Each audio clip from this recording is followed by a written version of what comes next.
Assalamualaikum warahmatullahi wabarakatuh.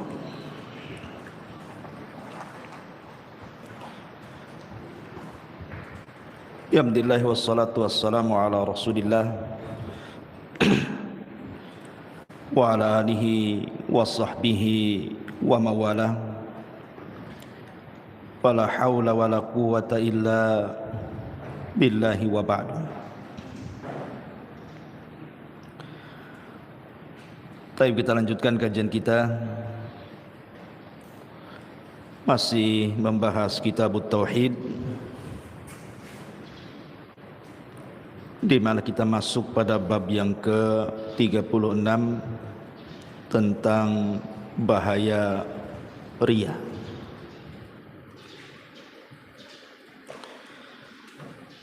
Di sini pengarang menyebutkan beberapa dalil, di antaranya firman Allah Subhanahu wa taala, "Qul innama ana basyarun mithlukum yuha ilayya annama ilahukum ilahu wahid faman kana yarju liqa'a rabbih falyamal amalan salihan wa la yusyrik bi ibadati rabbih ahada." Katakanlah, sesungguhnya aku ini hanyalah seorang manusia seperti kalian, yang diwahyukan kepadaku bahwa sesungguhnya sesembahan yang kamu sembah adalah sesembahan yang esa. Maka barang siapa yang mengharap perjumpaan dengan Rabbnya, hendaklah dia mengerjakan amal saleh dan janganlah dia berbuat kesyirikan sedikit pun dalam beribadah kepada Rabbnya. Kemudian juga hadis yang dikeluarkan Imam Muslim, "Ana agna syuraka 'anis syirki man 'amila 'amalan asyraka ma'i fihi ghairi taraktuhu wa syirkah."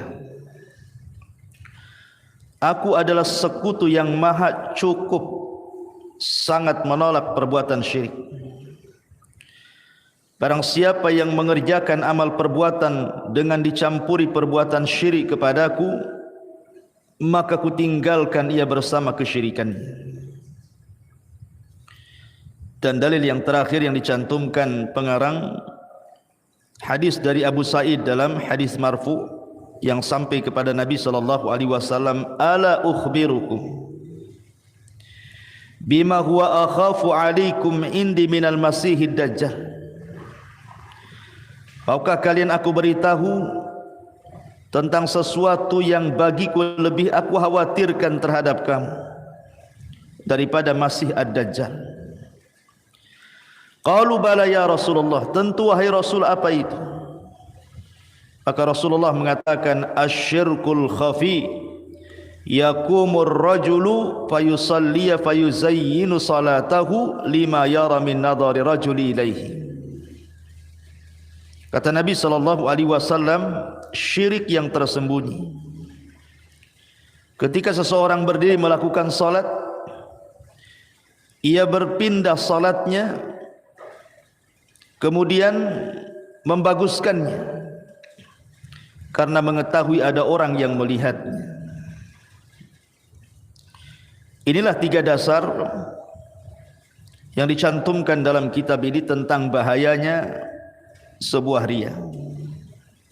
Taib, kita akan jelaskan seberapa bahaya riya itu. Ma'asyiral muslimat yang dimuliakan Allah Subhanahu wa taala, salah satu amalan yang merupakan berdirinya sebuah agama adalah ikhlas. Jadi agama ini tegak di atas ikhlas.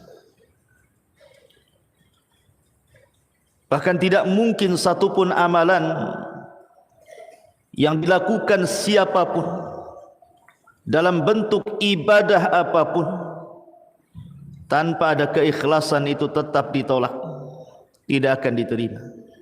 Hanya memperlelah badan saja, menghabiskan uang saja, menghabiskan waktu, tenaga saja, percuma, tidak akan diterima kalau beribadah tidak ikhlas. Bahkan syarat orang masuk surga pun harus ikhlas. Orang tidak bisa masuk surga tanpa ikhlas. Makanya ikhlas ini ibadah yang luar biasa, yang menentukan keselamatan seseorang dan kecelakaan seseorang. Makanya kenapa kemudian pembahasan ikhlas ini luar biasa, dan ikhlas itu lawan daripada riya. Dahulu ada seorang raja yang suka dipuji, yang suka dibicarakan kebaikannya, sehingga banyak orang-orang yang kemudian untuk menyenangkan hati raja terkadang membuat syair-syair walaupun dia berdusta, yang penting raja suka. Jadi betul-betul raja ini setiap perbuatannya itu kalau bisa manusia melihatnya, mendengarnya dan memujinya. Pada suatu hari raja ini ingin membuat masjid besar, masjid kerajaan, dan dia larang tidak boleh ada satu pun dari rakyatnya yang ikut menyumbang. Murni masjid dia sendiri. Karena nanti kalau masjid ini sudah jadi, maka masjid ini akan diberi nama dirinya supaya orang tahu siapa yang membangunnya. Maka mulailah kemudian masjid itu dikerjakan dengan biayanya. Tidak ada satu pun yang bersyirikat dalam biayanya. Dengan berjalannya waktu masjid ini kemudian selesai dan sangat megah sekali. Banyak orang yang memujinya karena keindahannya, besarnya, dan lain sebagainya. Kemudian akhirnya masjid itu pun diberi nama sang raja tadi. Suatu malam sang raja ini bermimpi. Tiba-tiba dalam mimpinya papan masjid yang ada nama dia terhapus. Kemudian diganti dengan seorang wanita, nama seorang wanita yang tidak tahu siapa dia. Terperanjatlah sang raja ini, kemudian menyuruh pengawalnya, coba cek plang masjid itu masih atas nama saya atau sudah atas nama orang selain saya. Akhirnya kemudian dicek, rupanya masih atas nama dia. Malam kedua raja ini mimpi lagi dengan mimpi yang sama, bahwa plang masjid itu sudah bukan lagi namanya, tapi nama seorang wanita. Kemudian terbangunlah dia terperanjat. Kemudian dia utus lagi pengawal dan mengatakan, lihat apakah plang masjid masih atas nama saya atau nama orang selain saya. Maka dikatakan kepada sang raja, masih tetap nama anda wahai raja. Maka sang raja menganggap itu hanya sekedar nyanyian mimpi saja. Akhirnya kemudian pada malam ketiga sang raja bermimpi lagi dengan mimpi yang sama. Subhanallah, bahwa papan plang masjid itu bukan atas nama dia lagi dan diganti dengan nama perempuan. Maka sang raja kemudian penasaran, diutusnya lagi, kemudian dilihat apakah pelangnya masih atas nama dia ataukah sudah nama perempuan itu. Rupanya masih atas nama dia. Akhirnya kemudian sang raja ini heran kenapa nama perempuan itu selalu ada dalam mimpinya. Kemudian dia memerintahkan semua pasukannya cari nama perempuan itu. Siapa dia? Apakah dia ikut memasukkan sebagian uangnya untuk pembangunan masjidku? Berani sekali dia. Cari dia. Akhirnya kemudian dicarilah wanita itu. Dalam sekejap wanita itu sudah kena tangkap. Rupanya wanita itu, Bu, wanita fakir, wanita miskin. Untuk menghidupi keluarganya saja tidak bisa. Wanita yang sudah tua renta. Jadi ketika kemudian dihadapkan kepada sang raja, raja bertanya, "Wahai fulana, apakah ada sebagian uangmu yang kau berikan kepada para pekerja pembuat masjid yang aku bangun masjid itu?" Kata wanita ini, sang raja, "Boro-boro saya infak ke masjid. Untuk makan pun susah. Saya ini orang fakir, orang miskin. Uang dari mana saya infakkan sebagian hartaku atau sedikit hartaku untuk pembangunan masjidmu? Justru aku sering melintasi masjidmu dan aku kagum dengan masjidmu itu. Saking indah dan besarnya." Kemudian sang raja bercerita tentang mimpinya. "Tapi dalam mimpiku, wahai fulana, sudah 3 kali namamu menghapuskan pelang namaku di masjid yang aku bangun sendiri ini. Coba ingat-ingat. Ada enggak uangmu yang kau masukkan ke masjid itu biar aku kembalikan?" Maka tetap sang wanita ini mengatakan tidak ada. Sampai akhirnya sang wanita ini kemudian bercerita, "Oh mungkin," kata sang wanita ini, "suatu hari aku lewat di depan masjidmu. Kemudian aku kagum dengan masjidmu yang sangat indah dan besar itu. Rupanya aku melihat kuda. Yang kuda itu selalu dipekerjakan oleh pekerjamu untuk mengangkut batu. Kuda itu kakinya terikat dengan tali. Dan kuda itu sangat kepanasan dan kehausan. Di depan kuda itu ada kolam air. Kuda ini ingin minum, tapi tidak bisa diraih karena kakinya terikat. Maka aku pun kemudian berusaha menolong kuda itu dengan melepaskan talinya. Kemudian kuda itu pun minum dari kolam air tersebut," katanya. Kata sang raja, "Subhanallah, engkau melakukan karena Allah, tapi aku melakukan bukan karena Allah subhanahu wa ta'ala. Maka amalanmu diterima." Maka sang raja mengatakan kepada para prajuritnya, "Turunkan pelang namaku. Kasih nama wanita tua ini sebagai nama masjidku," katanya. Subhanallah. Lihat kisah ini sederhana. Tapi kisah ini menunjukkan bagaimana balasan orang yang ikhlas dengan balasan orang yang riya. Ma'asyiral muslimat yang dimuliakan Allah Subhanahu wa taala. Di zaman salaf ada seorang laki-laki yang sangat salehah, keturunan Nabi.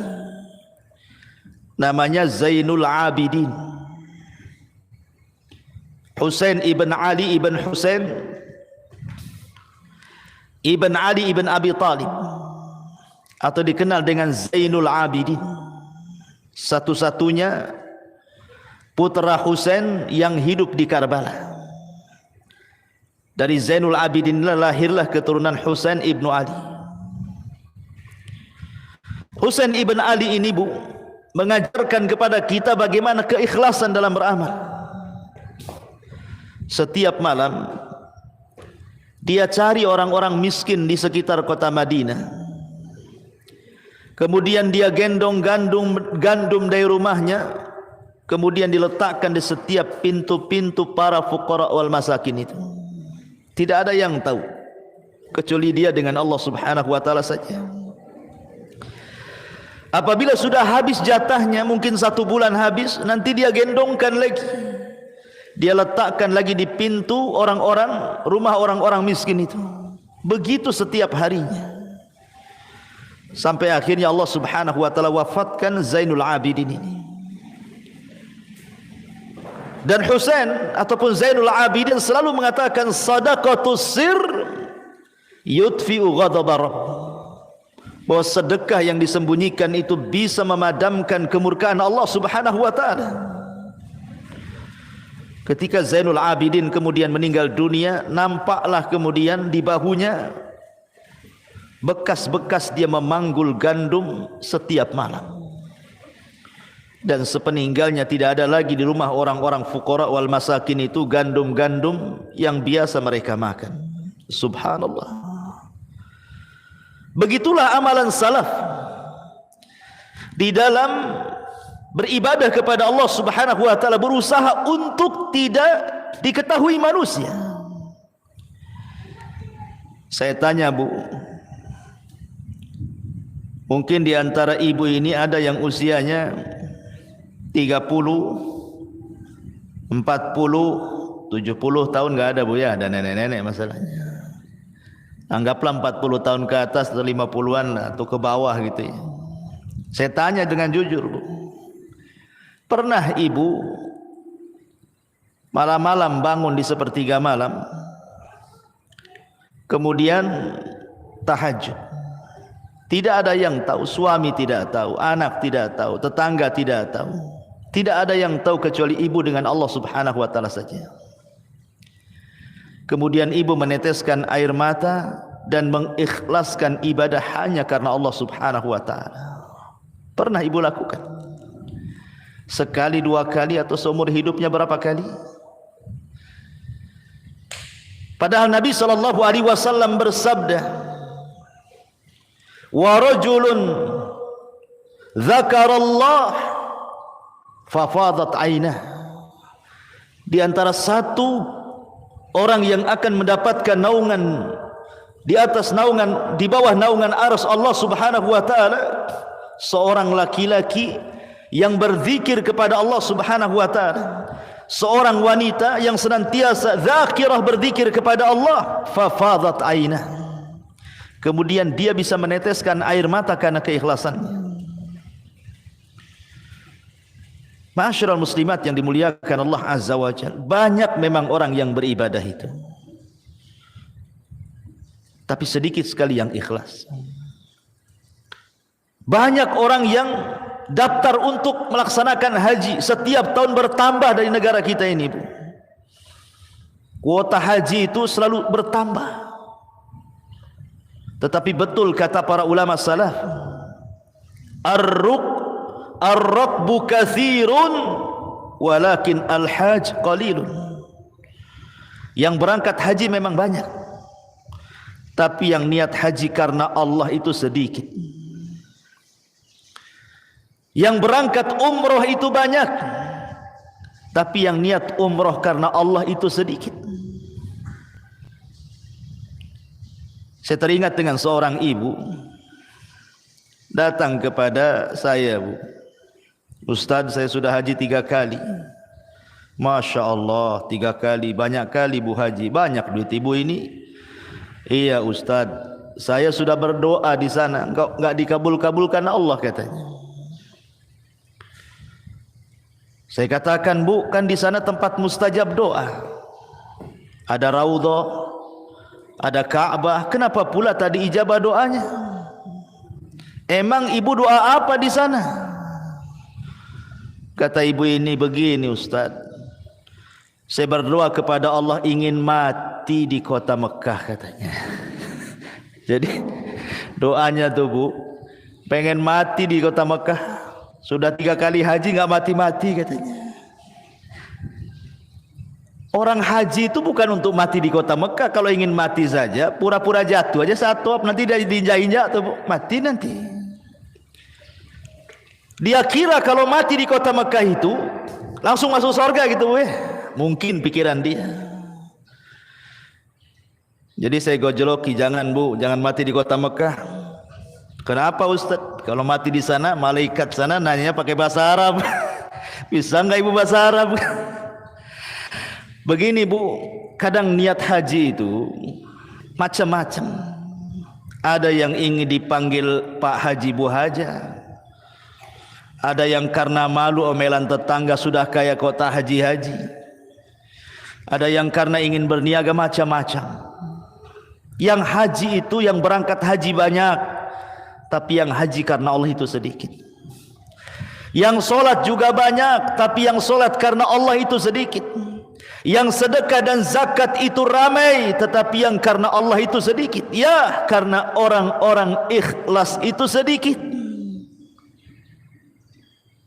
Sedikit sekali. Wa qalilun min ibadiyas syakur. Sedikit sekali orang yang bersyukur, yang ikhlas itu.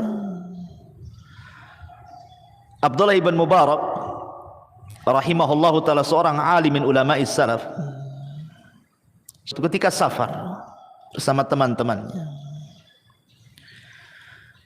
Kebiasaan Abdullah ibn Mubarak ini, apabila sedang istirahat di tengah-tengah safar, maka dia lihat kanan kirinya teman-teman sesafarnya itu. Kalau sudah nampak tidur, lelap, nyenyak, ngorok, maka dia bangun. Kemudian dia salat tanpa teman-temannya tahu. Sehingga diceritakan oleh seseorang,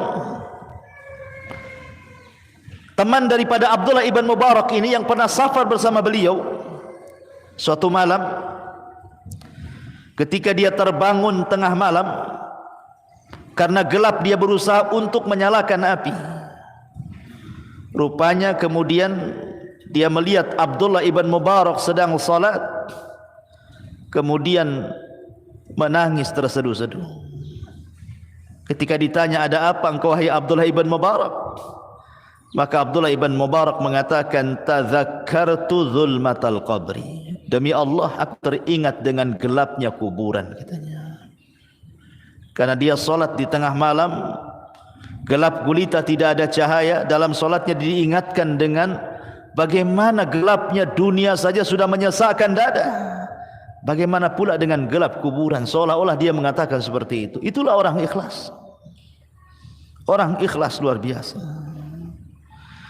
Ma'asyiral muslimin, muslimat yang dimuliakan Allah Subhanahu wa taala. Ada seorang sahabat namanya Tamim ibn Aus Ad-Dari. Seorang sahabat yang pernah berjumpa dengan Dajjal, namanya Tamim ibn Aus Ad-Dari itu. Dia dulunya seorang Nasrani, setelah berjumpa dengan Dajjal di sebuah pulau, akhirnya dia masuk Islam. Dan dikenal dengan ihtimamu bil Quran, perhatian dia kepada Al-Quran luar biasa. Hampir beberapa malam sekali dihatamkan Quran dalam qiyamul lail. Itu Tamim ibn Aus Ad-Dari itu. Dikenal ahli salat malam. Jadi suatu ketika ada seseorang bertanyalah kepada Tamim ibn Aus Ad-Dari ini dan mengatakan, kaifa salatuka bil laili ya Tamim? Tamim, saya ingin tanya, macam mana solat kamu itu di malam hari? Kok bisa kamu setiap malam solat? Bagaimana caranya? Apa kiat-kiatnya? Maka Tamim ibn Aus Ad-Dari faghadiba ghadban syadidan, marah dia. Ketika ditanya soal solatnya, marah dia, Bu. Kemudian Tamim ibn Aus Ad-Dari mengatakan, wallahi demi Allah, la rak'atun usalliha fi jawfil laili fi sirri ahabbu ilayya min an usalliya al-laila kullahu thumma aqussuhu 'alan nas. Demi Allah, kata Tamim ibn Aus Ad-Dari, satu rakaat saja yang aku solat di malam hari, orang tidak ada yang tahu kecuali aku dengan Allah, itu jauh lebih aku cintai dibandingkan aku menghidupkan seluruh malam dengan ratusan rakaat, boleh jadi mungkin ribuan rakaat, tapi setelah itu aku ceritakan pula kepada manusia. Demi Allah, aku tidak akan bercerita tentang solatmu kepadamu. Begitulah salafun saleh. Kalau ditanya soal ibadah itu, mereka marah. Cukuplah dia dengan Allah saja, beda dengan kita. Ibu tadi dari masjid ngapain Bu ya? Oh iya, ngantar sedekah Ustaz. Langsung disebutkan tuh, ngantar sedekah Ustaz. Kebetulan saya ada rezeki gitu. Cukuplah untuk 2 tiang masjid 5 juta. Disebutkan pula angkanya. Subhanallah ya. Kadang-kadang kita ini tidak bisa pura-pura tuh. Kan bisa ibu bilang, dari mana ibu? Dari masjid apa? Ini buang hajat, kan senang. Jadi infak ibu kan tidak tahu. Ma'asyiral muslimat yang dimuliakan Allah Subhanahu wa taala, Ayyub As-Sikhtiyani, seorang ulama salaf juga, Ayyub As-Sikhtiyani ini. Kana Ayyub yakumul laila kullah. Ayyub ini setiap malam dia qiyamul lail. Itulah memang da'bus salaf. Kebiasaan orang salaf itu tidak pernah meninggalkan qiyamul lail.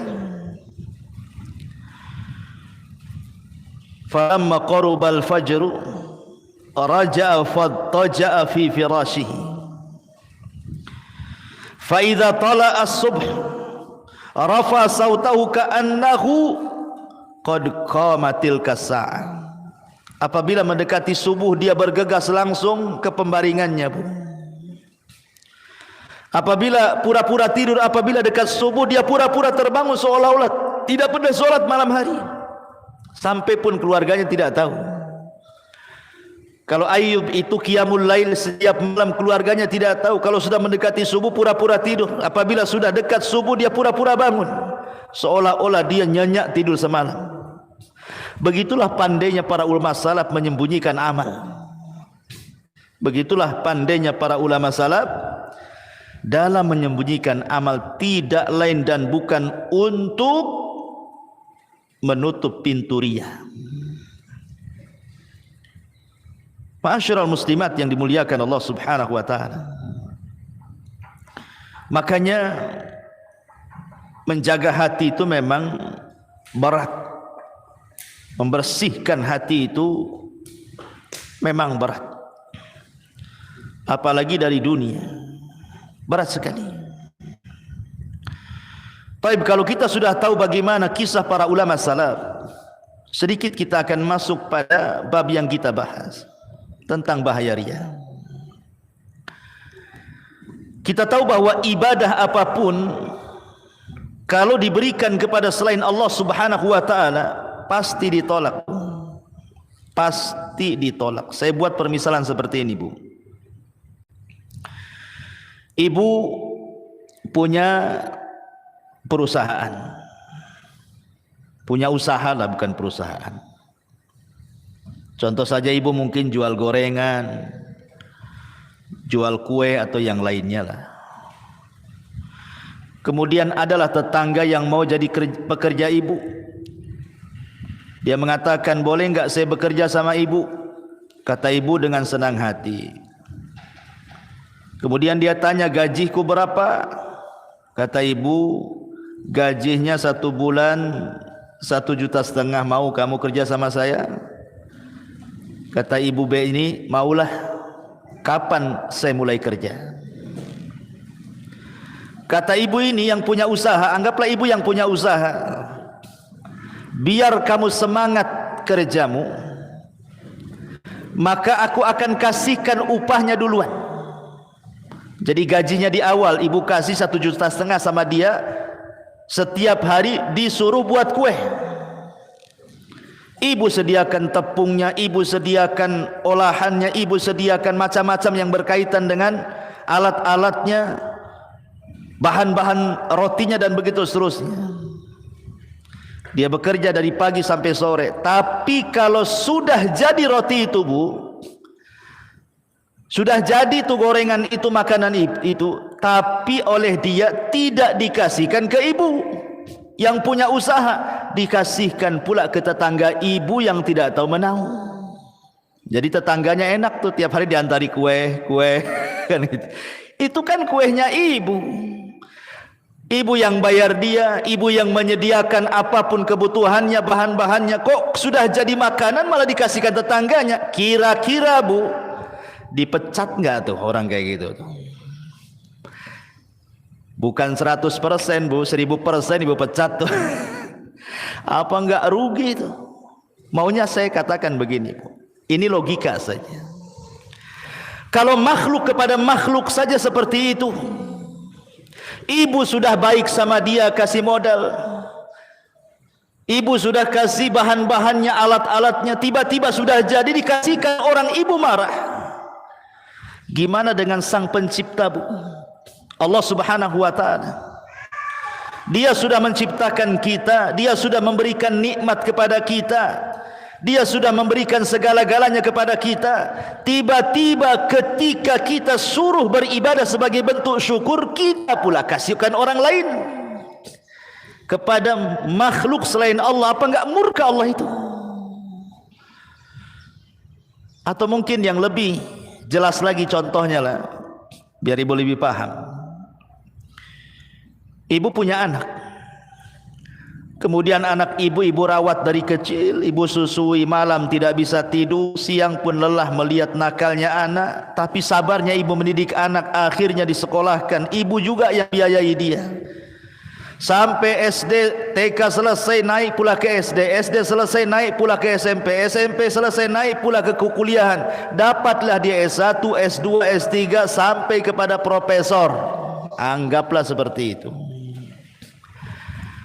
Harapan ibu tentu anak ini setelah lelah letih ibu didik gitu ya. Maunya ibu itu kalau sudah berhasil ya tolonglah bantu-bantu orang tuanya. Kalau sudah bekerja punya uang, ibunya sudah tidak bekerja, tolonglah tiap bulan kirim, gantian gitu ya maksudnya ya. Rupanya tiap bulan anak ibu yang sudah profesor itu kalau ngirim uangnya nggak pernah ke ibu, ke tetangga ibu pula dia ngirim uang itu. Enak kali tetangganya itu. Bukan anak dia, bukan dia yang merawat, bukan dia yang nyekolahkan, tapi tiap bulan dapat uang dari anak ibu. Sakit nggak, Bu? Sakitnya tuh di sini, Bu. Sakit banget tuh. Itu makhluk dengan makhluk. Bagaimana sang Khalik, walillahi matsalul a'la. Walillahi matsalul a'la. Laisa kamitsli syai'un wa huwas samiul basir. Maka Allah pun akan murka apabila ada orang yang beramal kepada selain Allah, maka Allah Subhanahu wa ta'ala tidak akan menerima amalannya. Wa qadimna ila ma amilu min amalin faja'alnahu haba'an manthura. Dan kami hadapkan segala amal mereka yang mereka kerjakan, lalu kami jadikan amal itu bagikan debu yang berterbangan, enggak tersisa. Ma'asyiral muslimat yang dimuliakan Allah Subhanahu wa ta'ala. Sampai-sampai Nabi sallallahu alaihi wasallam membuat permisalan, Bu. Permisalan orang yang beramal karena riya, karena ingin dipuja, ingin dipuji, ingin dipandang, ingin dilihat, ingin didengar, seperti serigala yang lapar, Bu. Ada serigala yang lapar, kemudian dilempar satu kambing. Kira-kira kambing itu tidak disikat, pasti disikat sama serigala itu. Namanya serigala lapar, boleh jadi tidak disisakan sama sekali. Begitulah kata Nabi sallallahu alaihi wasallam, ma dhi'bani ja'ian ursila fi ghanamin. Kata Nabi sallallahu alaihi wasallam, sesungguhnya tidaklah dua serigala yang lapar, betul-betul lapar, diutus kepada seekor kambing. Apa yang terjadi? Pasti akan dilahapnya, tidak akan disisakan oleh dua serigala itu. Namanya sedang lapar. Bi afsadalaha min hirsil mar'i alal mali wasyarafi lidini. Tetapi itu tidak lebih rusak dibandingkan orang yang rakus terhadap harta, terhadap dunia, dan rakus terhadap kehormatan dalam agamanya. Ingin dipuja, ingin dipuji, dan begitu seterusnya. Ma'asyiral muslimat yang dimuliakan, begitulah amalan itu kalau tidak didasari dengan keikhlasan percuma. Makanya kata para ulama, ibu kalau ingin beramal dan bisa ikhlas, amalkan. Ibu kalau ingin beramal dan inginnya riya, ngapain lelah-lelah, letih-letih, capek-capek beramal kalau toh juga tidak akan diterima. Sudah berhenti saja amal. Masya Allah. Dalam surah Al-Kahfi ayat 42 Allah katakan, wa yaqalaitani lam usyrik bi rabbi ahada. Dan harta kekayaannya dibinasakan, lalu dia membolak-balikan kedua tangannya menyesal terhadap apa yang telah ia belanjakan untuk itu. Sedang pohon anggur itu roboh bersama parap-parapnya, dan dia pun berkata, duhai kiranya dulu aku tidak mempersekutukan Allah dengan siapapun. Ayat ini ingin menjelaskan, Bu, bahwa riya itu membahayakan amal. Riya itu bisa menggugurkan amalan. Karena Allah Subhanahu wa taala tidak akan pernah melihat amalan yang bahkan Allah Subhanahu wa taala sampai mengancam dalam sebuah hadis, dijelaskan hadis ini termasuk yang dikeluarkan dalam Musnad Imam Ahmad. Innallaha tabaraka wa ta'ala yaqul, sesungguhnya berfirman, yauma tujazal ibadu bi a'malihim, pada hari orang-orang dibalas atas amal-amal mereka. Idhabu ilal ladzina kuntum tura'u bi a'malikum fid dunya fangduru duna indahum jaza. Temuilah, kata Allah, orang-orang yang dulu kau perlihatkan di dunia di sisi mereka. Seolah-olah Allah ingin katakan, Bu, kalau ibu sholat karena manusia, baca Quran semua karena manusia, maka Allah katakan nanti pada hari kiamat, kau minta balasan kepada orang yang ketika di dunia amalanmu ingin dilihat dia, minta sama dia balasannya. Kira-kira dia bisa menyediakan sorga enggak untuk ibu? Tidak akan pernah.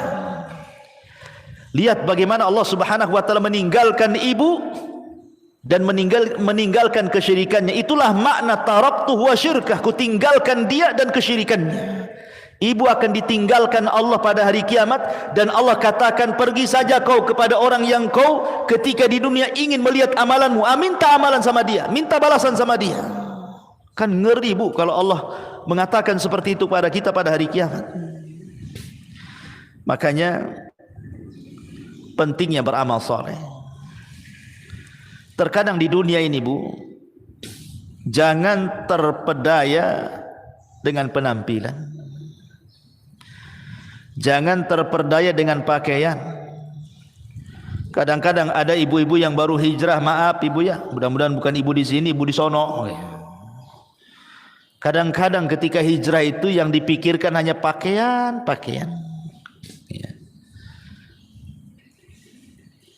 Nampak nih ada pakaian model baru, pengen beli, ya. Cadar model baru, pengen beli. Kaos kaki, kaos tangan model baru, pengen beli. Pokoknya kerjanya ngaca saja, ya. Sibuk dengan pakaian, sibuk dengan penampilan. Padahal Allah Subhanahu wa taala tidak pernah melihat penampilan ibu. Yang Allah lihat itu hati dan amalan ibu. Di sini Allah mengatakan, "Unzuru innallaha la yanzuru ila suwarikum wala ila amwalikum walakin yanzuru ila qulubikum wa a'malikum." Allah tidak pernah melihat penampilan ibu, tidak pernah melihat harta ibu. Yang Allah lihat itu hati. Hati, kemudian setelah itu amalannya. Lihat, Allah dahulukan hati baru amalan. Allah dahulukan hati sebelum amalan. Karena amalan itu diterima dan tidaknya itu karena hati. Kalau hatinya ikhlas diterima, kalau hatinya riya, ya amalannya ditolak. Walaupun dohirnya amalan itu adalah amalan besar. Contoh, orang yang mati syahid, itu kan amalannya besar, Bu, masuk surga tanpa hisab. Atau contoh orang yang baca Quran, qari, hafidh Quran, bacaannya indah, orang suka dengan bacaannya. Terkadang orang bisa nangis kalau dibaca Quran, kan indah, itu kan besar tuh amalan dia. Bertahun-tahun dia menghafalkan Quran, apa tidak besar amalan dia? Atau orang yang sedekah miliaran bahkan triliunan, itu kan besar, Bu. Tetapi rupanya perkara-perkara besar yang harusnya dia masuk surga paling depan, rupanya dia orang yang pertama kali pun disentuh api neraka. Kenapa? Rupanya niat itu membesarkan yang kecil dan mengecilkan yang besar. Niat itu membesarkan yang kecil dan mengecilkan yang besar. Ada amalan-amalan yang kita anggap besar, seperti tadi syahid, orang yang berinfak triliunan atau miliaran. Dan ada orang yang bertahun-tahun dihabiskan untuk menghafal Quran, tiba-tiba baca Qurannya hanya untuk supaya orang memandang dia qari, hartanya supaya orang memandang dia dermawan, syahidnya supaya orang memandang dia pahlawan. Perkara-perkara besar itu jadi kecil karena riya, tidak dipandang oleh Allah Subhanahu wa taala. Bahkan dalam sebuah hadis yang sahih, awal man tusyu'ira bin nari yaumal qiyamah, orang yang pertama kali disentuh api neraka justru orang-orang ini. Ketika Allah bertanya kepada mereka, apa yang kau amalkan? Yang satu mengatakan aku mati syahid karenamu, yang satu mengatakan aku sedekah karenamu, yang satu mengatakan aku baca Quran karenamu. Allah katakan, kadzabtum, dusta kamu, itu dusta. Engkau baca Quran supaya manusia menganggap engkau qari, engkau syahid supaya orang menganggap engkau pahlawan, engkau bersedekah supaya orang menganggap engkau dermawan. Kadzabtum, dusta kamu. Maka Allah memerintahkan malaikat seret dia masukkan ke neraka. Na'udzubillah. Disinilah bahayanya riya. Amalan sekelas jihad saja tumbang, tidak tersisa. Amalan sekelas orang yang infak triliunan saja tumbang, tidak tersisa. Amalan orang yang menghafal Quran dari kecil sampai tua aja tumbang kalau niatnya karena riya. Apalagi amalan-amalan kecil selain daripada amalan-amalan besar. Maka takutlah kepada riya. Ma'asyiral muslimat yang dimuliakan Allah Azza wa Jalla, lihat bagaimana Allah permisalkan dalam Quran. Ayawaddu ahadukum an takuna lahu jannatum min nakhilin wa a'nabin tajri min tahtiha al-anhar lahu fiha min kulli thamaratin wa asabahu al-kibaru wa lahu dhurriyyatun du'afa fa asabaha i'sarun fihi narun fahtaraqat kadzalika yubayyinullahu lakumul ayat la'allakum tatafakkarun. Allah Subhanahu wa taala berfirman, adakah salah seorang di antara kalian yang ingin memiliki kebun kurma dan anggur yang mengalir di bawahnya sungai-sungai? Di sana dia memiliki segala macam buah-buahan. Kemudian datanglah masa tuanya, sedangkan dia memiliki keturunan dan anak-anak kecil. Lalu kebun itu ditiup angin keras yang mengandung api, kemudian membakarnya habis. Demikianlah Allah menerangkan ayat-ayatnya kepadamu agar kamu memikirkannya. Lihat bu, bagaimana ayat ini menjelaskan satu kisah begini bu. Ini analogi namanya ya. Ini Allah menceritakan begini. Ada seseorang, orang ini punya kebun ceritanya, dan tanahnya hektaran. Di situ ada pohon kurmanya, di situ ada pohon anggurnya, di situ ada buah-buahan yang lainnya. Boleh jadi mangga, jeruk, rambutan, durian, macam-macam lah namanya buah-buahan. Kemudian dia tanam, dia rawat. Untuk apa bu? Untuk masa tua. Dia pikir kalau sudah tua, kebunnya hektaran, buahnya ribuan, sementara dia punya keluarga, anak dan cucu, dia tidak bekerja lagi. Ketika dia tidak bisa bekerja lagi, dia tidak tinggal menikmati hasilnya. Itu maksudnya dia. Maksudnya ayat ini menceritakan orang yang punya kebun kemudian ditanam sampai besar, kemudian setelah tua nampaklah ranum buah-buahannya tuh. Yang selama ini dia tanam, mangganya nampak sekarang sudah berbuah. Yang tadinya dia tanam durian, nampaklah duriannya sudah berbuah. Rambutannya sudah berbuah, kurmanya sudah berbuah, anggurnya sudah, semua sudah berbuah. Dan dia pun sudah tua, sudah sakit, tak bisa kerja. Dia punya anak yang kecil-kecil, tidak mungkin lagi dia bekerja. tiba-tiba ketika keesokannya dia mau menikmati hasilnya, datang angin membawa panas, membakar semua kebunnya. Lalu apa hasilnya dari muda dia tanam buah-buahan itu? Setelah tua dia tidak bisa bekerja, rupanya dia tidak menikmati hasilnya. Dia pun susah, anak-anaknya pun susah. Begitulah Allah ingin katakan orang yang beramal riya itu seperti itu, Bu.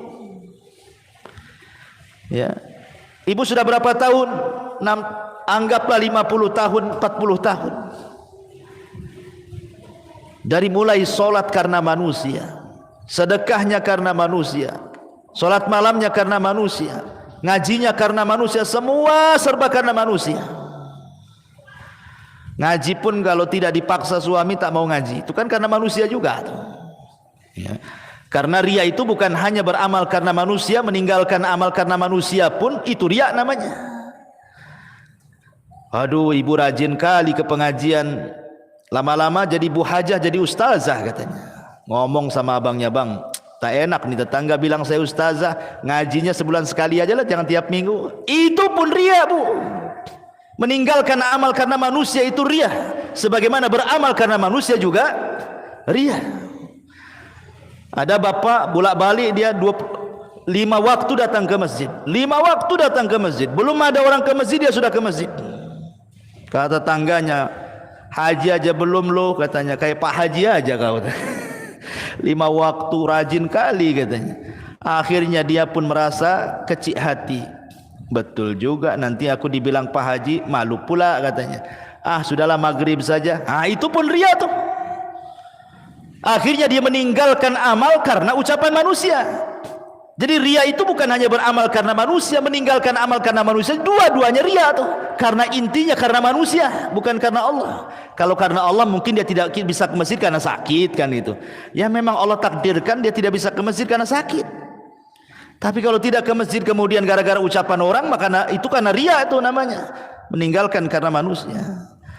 Jadi kalau seandainya orang seumur-umur hanya riya saja ya, nanti pada hari kiamat yang ia sangka tuh solat dia banyak, puasa dia banyak, semuanya sudah banyak, rupanya ketika dia minta kepada Allah, mana solat saya Allah, mana puasa saya ya Rabb, mana zakat saya ya Rabb, rupanya kata Allah, tidak ada. Kamu itu belum berbuat baik sedikit pun di dunia. Dari mulai kau lahir sampai mati tidak ada amalanmu katanya. Kan rugi akhirnya ya. Sama dengan punya kebun tadi, udah waktunya panen pula, hilang pula panennya. Begitulah orang riya, Bu. Orang riya itu seperti itu. Naudzubillah. Ya. Ma'asyiral muslimat yang dimuliakan Allah Azza wa Jalla. Lalu bagaimana sih caranya supaya kita tidak terhindar, atau supaya kita tidak masuk dalam riya ini? Apa kiat-kiatnya? Karena riya ini bahaya, Bu. Bisa mengantarkan kepada syirik besar dan syirik kecil. Bisa menggugurkan amal orang, bisa menyebabkan dia mendapatkan azab pada hari kiamat, dan juga dia akan terhina. Orang riya ini amalannya itu menghinakan dirinya karena selalu sakit hati. Bagaimana sakit hatinya Ustadz? Contoh nih Bu ya, ibu nyumbang ke masjid Jabal Uhud atau Nidaul Ilmi, nyumbang 5 juta dengan harapan pihak masjid itu mengumumkan, kalau bisa di grup-grup WA itu nama ibu tercantum, ibu fulana sudah nyumbang 5 juta ke Jabal Uhud, ke Nidaul Ilmi, maka dijelaskan, diucapkan semoga begini, semoga begitu dan yang lainnya. Jadi orang grup tahu kalau ibu yang nyumbang.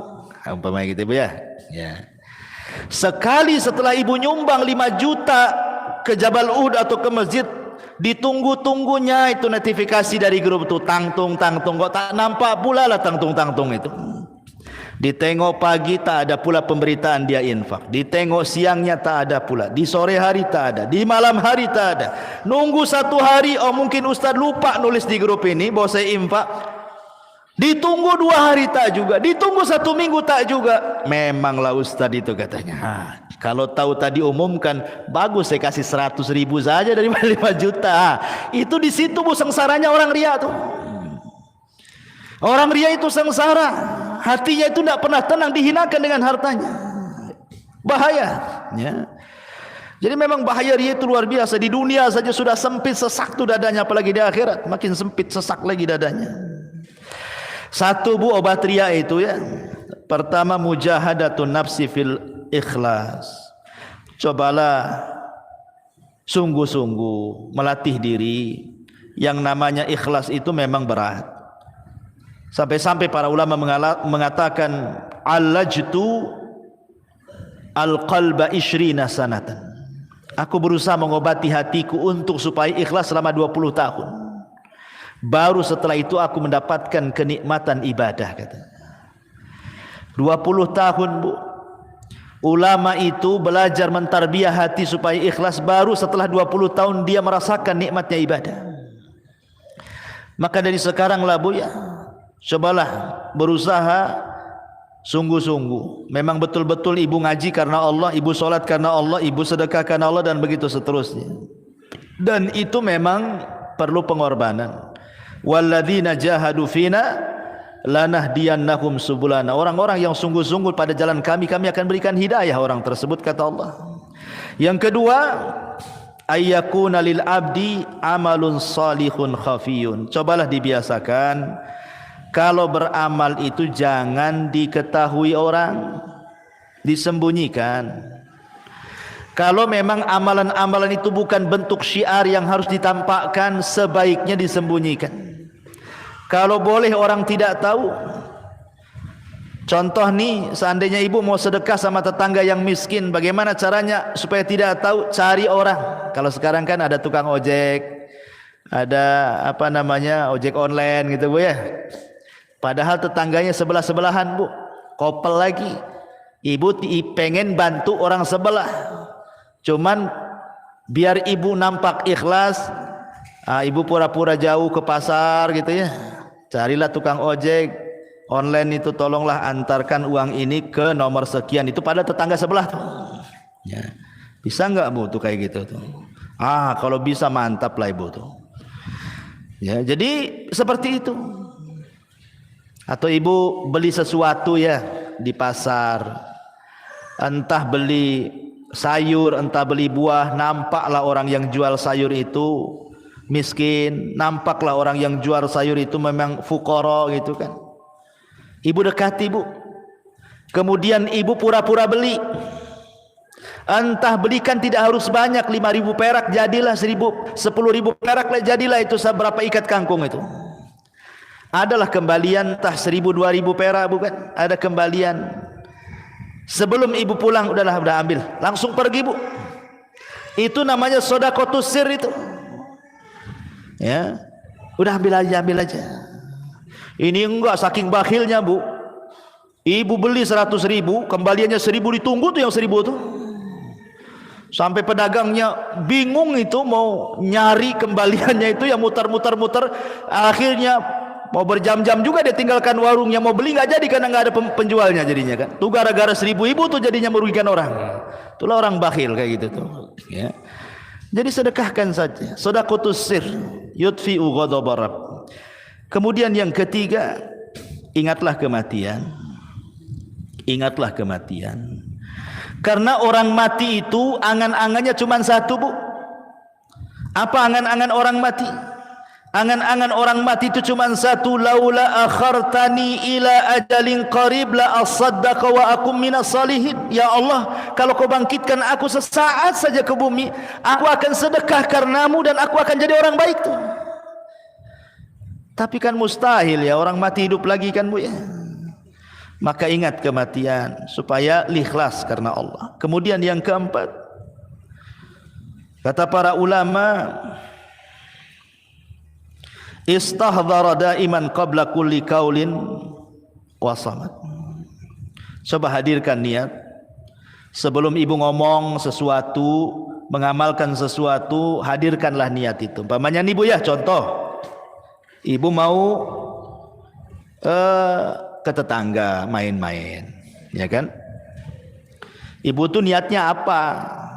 Mau apa ke tetangga itu? Itu sudah dihadirkan tuh niat tuh di rumah tuh. Kalau ibu menghadirkan pusing juga di rumah sendiri. Bagus yang ngerumpi sama tetangga, itu niatnya tidak bagus tuh. Ya. Jadi niatkan, coba sebelum ibu berkata, sebelum ibu beramal itu coba niatkan dulu. Jadi sebelum bergerak itu sudah ada niat gitu ya. Dan niat itu lillah, karena Allah, bukan karena yang lainnya. Kemudian yang nomor 5, tadzakkar daiman annaka satakifu amamallahi yaumal qiyamah. Cobalah ingat bahwa kita ini akan berhadapan dengan Allah pada hari kiamat. Jangan seperti hadis yang tadi saya katakan, orang yang mati syahid panggil di hadapan Allah kemudian ditanya, kamu syahidmu karena apa? Dia mengatakan karena Allah. Kadzabta, dusta. Kau dusta kau. Syahidmu bukan karena aku, kata Allah.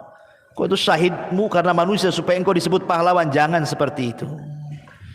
Ingat bahwa kita akan berhadapan dengan Allah dan Allah akan menanyakan kita, maka ikhlaskan ibadah supaya diterima di hadapan Allah Subhanahu wa taala.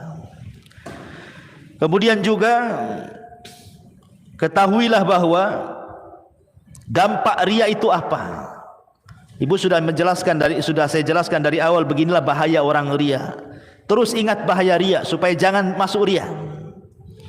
Araftu syarra la li syarri walakin litawaqqihi. Mengetahui riya bukan untuk riya, tapi supaya mudah untuk menjauhi riya.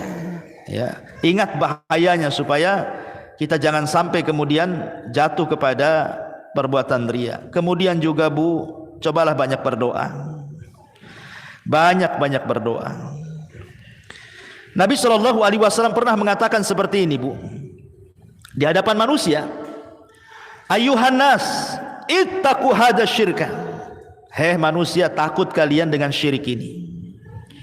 Fa innahu akhfa min dabibin namli. Karena syirik ini lebih halus dibandingkan semut yang berjalan di batu licin, katanya. Ibu pernah kan ngalami Bu, ibu lagi diam-diam tahu-tahu ada semut aja di kepala tuh. Atau tahu ada semut aja di baju. Pernah kan Bu ya? Kok ini semut dari mana naiknya? Kok sudah ada di atas kepala saya, katanya. Ini kapan dia pakai tangganya, seolah-olah sudah di baju saja. Ibu pernah mengalami, pasti ibu pernah mengalami, tahu-tahu ada semut di baju kan? Pertanyaannya, kapan semut itu naik dari bawah sampai ke atas baju ibu tuh? Menunjukkan halusnya semut itu. Kita tidak tahu bagaimana dia jalannya, tiba-tiba sudah di baju ibu saja. Kata Rasul, riya itu lebih halus dibandingkan semut yang kita tidak tahu macam mana merayapnya, tiba-tiba sudah di baju, katanya. Tahu-tahu riya saja. Nah gitu loh, riya itu tahu-tahu. Awalnya sudah karena Allah, tahu-tahu riya di tengah jalan. Awalnya solatnya karena Allah, tahu-tahu solatnya karena manusia. Dan begitu seterusnya. Riya itu penyakit yang sulit untuk ditinggalkan. Saya, ibu, siapapun, penyakit ini ada karena datangnya sehalus semut, bahkan lebih semut daripada, lebih halus dibandingkan jalan semut, kata Rasulullah. Sehingga sahabat mengatakan, ya Rasulullah, kalau syirik ini sehalus itu, macam mana caranya kami untuk meninggalkannya, menjauhinya, supaya jangan terjerumus kepadanya? Maka Rasul mengatakan, qulu Allahumma inna na'udzubika min an nusyrika bika syai'an na'lamuhu wa nastaghfiruka lima la na'lamuhu. Rawahu Ahmad wa sahhahahu Albani. Kalau begitu, bacalah sering-sering doa, ya Allah, aku berlindung kepadamu dari melakukan kesyirikan yang aku ketahui ataupun yang aku tidak ketahui. Aku meminta ampun kepadamu. Terus meminta seperti itu, meminta kepada Allah Subhanahu wa taala, ya, agar hati ini tidak menyekutukan Allah Azza wa Jalla. Kemudian ketika beramal Bu, lihatlah Allah, jangan lihat selain Allah. Ketika ibu beramal, lihat ke atas, jangan lihat ke bawah. Lihat ke Allah, jangan lihat kepada makhluk. Kemudian janganlah beramal kepada Allah karena mencari redha manusia. Manusia tidak akan redha selamanya. Biarkan manusia, mereka tidak memuji ibu, nggak apa-apa. Yang penting Allah memuji ibu. Mendingan kita berharga di mata Allah dibandingkan kemudian berharga di mata manusia. Kemudian jadikan hati ibu itu hati yang tidak berubah. Ketika ibu beramal ada yang mencela, hati ibu tetap seperti itu. Ketika ibu beramal ada yang memuji, tetap ibu seperti itu. Jadikan celaan dan pujian sama saja. Itu bisa enggak tuh? Ini yang berat nih. Memang berat, Bu. Ibu melakukan sesuatu padahal baik, dicaci pula sama orang. Kan ada, Bu. Niatnya ibu itu baik sebenarnya, ingin nolong, dimaki-maki pula. Tenang, sabar. Ketika ibu amal, Masya Allah, didewa-dewikan pula ibu itu. Tenang, itu ujian. Orang yang bisa menstabilkan hati, menyamakan antara pujian dan juga celaan, itulah hati yang ikhlas namanya, Bu ya. Jangan pula kalau dipuji besar pula hidung, kalau dicela mengecil pula hidung. Itu kan masalah, Bu ya. Jadi kemudian juga yang lainnya. Ya, tetapi juga di sana ada perkara-perkara yang sebenarnya bukan riya, Bu, tapi orang menganggap riya, tapi bukan riya. Ini untuk mengakhiri kajian kita. Apa saja perkara-perkara yang dianggap riya tapi bukan riya? Seperti ibu berangkat haji, tidak ada niat ibu itu dipanggil Bu Hajah, nggak ada niat sama sekali. Tiba-tiba pulang orang tahu ibu haji, Bu Hajah mau kemana katanya. Padahal ibu tidak mau dipanggil Bu Hajah itu. Paling senang ibu belum haji gitu ya, masuk pasar sini tiba-tiba Bu Hajah beli, Bu Hajah beli. Ibu senang pula bilang saya belum haji gitu. Gitu ya, Bu. Jadi kalau ibu ibadah kemudian dipuji orang dengan tidak ada niat untuk dipuji, itu namanya busyrol ajil, kabar gembira yang disegerakan. Itu bukan riya namanya, Bu ya. Ini yang pertama. Yang kedua, orang yang tahadus bin ni'mah, menampakkan nikmat Allah. Ya ibu beli baju bagus, ibu beli tas bagus, ibu beli jilbab bagus, dan begitu seterusnya dalam rangka tahadus bin ni'mah. Enggak apa-apa, tetapi bukan untuk kesombongan, juga bukan untuk riya, bukan untuk ujub, bukan untuk riya. Apa sih bedanya ujub dengan riya? Kalau riya menyekutukan Allah dengan orang lain, kalau ujub itu menyekutukan Allah dengan diri sendiri. Ya, dua-duanya terlarang, tidak boleh. Ataupun seseorang menyembunyikan dosa. Ibu ini dulunya, pamannya orang lain lah, jangan ibu, banyak kali dosanya. Tiba-tiba ibu sudah hijrah, ibu sembunyikan gitu ya, tidak mau cerita tentang dosanya. Itu menyembunyikan kebaikan seperti itu bukan riya. Justru kalau menceritakan malah dosa besar gitu ya. Kemudian yang terakhir, iktisabu syuhratin bi ghairi talabiha. Ibu ini tidak hendak dipuji orang, terkenal dan begitu seterusnya, tapi tiba-tiba dipuji karena kebaikannya. Ketika kemudian ibu terkenal karena kebaikannya dan bukan maksud ibu ingin terkenal, maka itu bukan riya. Ya, itu adalah nikmat yang Allah berikan di dunia. Allah sedang mengangkat derajat ibu di dunia. Wallahu a'lam bishawab. Ini diantara bahaya riya. Mudah-mudahan ada manfaatnya. InsyaAllah kita lanjutkan di lain kesempatan. Mudah-mudahan bermanfaat. Kita tutup dengan doa kafaratul majlis. Subhanakallahumma bihamdika asyhadu an la ilaha illa anta astaghfiruka wa atubu ilaik. Wallahu ta'ala. Assalamualaikum warahmatullahi wabarakatuh.